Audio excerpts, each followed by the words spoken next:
Travis, well done on the 100. Can you take us back to that Perth first innings and I suppose the feeling you had there and I suppose the work you did between then and this innings? Obviously disappointment of not going on and getting a big score, I guess, but also on the flip side, the disappointment, but also the positiveness of, I guess, the way I started. I've been really happy with the way I've been starting innings over the last few months, so especially this season. So it was about making sure that I got on. I was probably more disappointed getting out in the second innings and then looking back to how my week panned out and being probably more frustrated after the second innings about the first innings. But it was nice to go out today, last night, and get us into the stumps and, I guess, start my innings how I would like and how I have been. So, and then going on with it was nice. And did you and Tim together make an effort to be really positive after Steve got out? Because New Zealand had kind of had you in a bit of a bind, at least in terms of scoring up to that point. I think it helped that Tim come out and struck the ball as well as he did.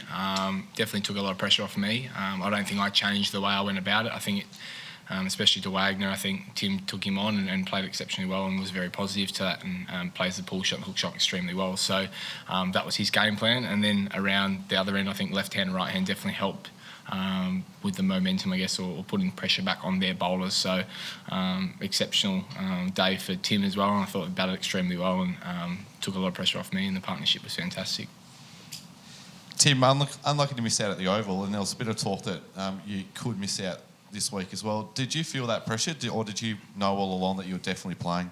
Joe was really good and communicated really well before the presses, I guess, and so I had a good sense that I was playing, so didn't read too much into it. And but in the end of the day, if that's where the selection lies, I just got to prepare as best as I can to play a test match. So don't really take into account that too much leading into the week. It's just about making sure I train well and prepared to play. Just one more if I can. You had a really good view of Tim Paine's LBW. It looked like it might have hit him outside the line. What did you make when he had to go off? Did you think he was pretty unlucky? It was 3 reds, so I guess from my angle I don't really know. So he was confident, but at the end of the day he's in the line, so frustrating for him, I guess, to get to the stage where he was and for us to be in the, I guess, right on the brink of having some fun, I guess, and taking the game on that he got out when he did. So probably more frustration from him. But is there full faith in DRS? Do you trust it? Yeah, trust it. It's there's not a lot of probably. I guess I probably was fortunate enough to be given not out today, and I think some days it goes your way, some days it doesn't. I think that's just how it is. I guess it's designed for the howlers, I guess, and there'll be tight ones, but that's just how it is. We've seen it today. We felt like we probably had Ross out and it wasn't, so we get on with it and carry on. So some days it will go your way and some days it won't, but it's probably more those line ball ones, but we're not really holding that against them. Travis, really cheerful crowd out there today supporting both teams. Were you much aware of them when you were out there batting or more in your own zone? Bits and pieces, I guess. When you're at the other end, I'm pretty relaxed and take it all in. It's pretty hard not to when there's 80,000 yesterday and 60,000 today.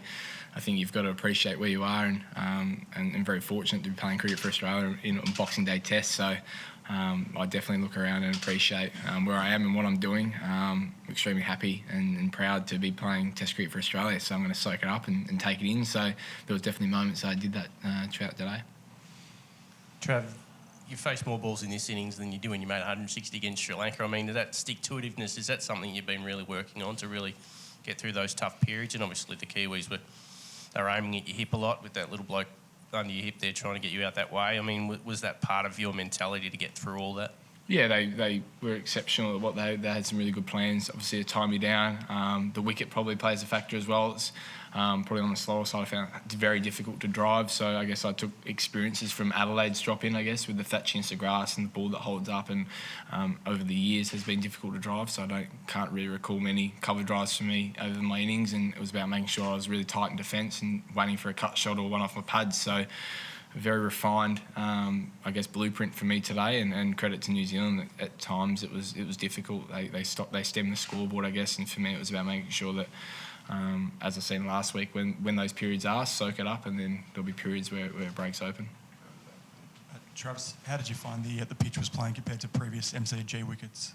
Yeah, I think there's a little bit more there for the bowlers in the right areas. I think throughout the whole of today and yesterday, we've seen that probably there's more coverage of grass. There was probably some more moisture in it yesterday. I think it's as the game's gone on, it's probably got better today. I think that especially once the ball went a bit softer in this afternoon, it felt a bit easier to bat. But then, as we've seen with our fast bowlers today, when the ball was hard and it was new, we were able to beat the bat and bowl exceptionally well. So I think it's one of those wickets with the new ball that you've got to get in the right area and ask questions, and I think we did that really perfectly tonight.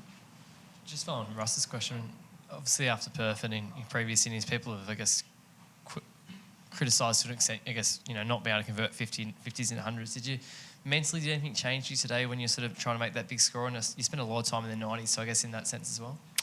No, not really. I think, I guess over the last couple of years, as I've matured, I think I've been able to get more hundreds. I was pretty lean early days in my career, and I think over the last 2 or 3 years, I've really been able to get big scores and go on with that. As I was younger, I think I probably tried to get through the 90s a bit quicker than probably I should have. And I guess over time you get more mature and you can relax. And I was happy to do it in ones, or if I got an opportunity to hit a four, then hit a four. But I was happy to eat and just nudge my way there. And it probably took a little bit longer than I thought. But again, New Zealand bowled some really, really good spells where it was very difficult to score. So pretty proud in the fact that I was able to keep them out there.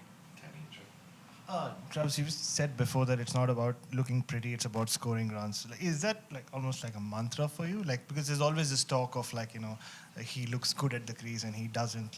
But does all that ever matter to you? No, not at all. I think you see the way I bat. I can get into some pretty awful positions and I can hit the ball in some pretty weird spots. Come down and watch me hitting the nets and it's even worse. So absolutely no care with that, I think. Again, I'd take that probably from the nets. I've had probably some of my worst net sessions in the test matches or games in South Australia when I've played and walked out and played really, really well. So, I guess got different guys hit the ball and move in different ways. I guess I'm a little bit unconventional, I guess, and happy to do that, just as long as I have a really sound game plan around what I need to do.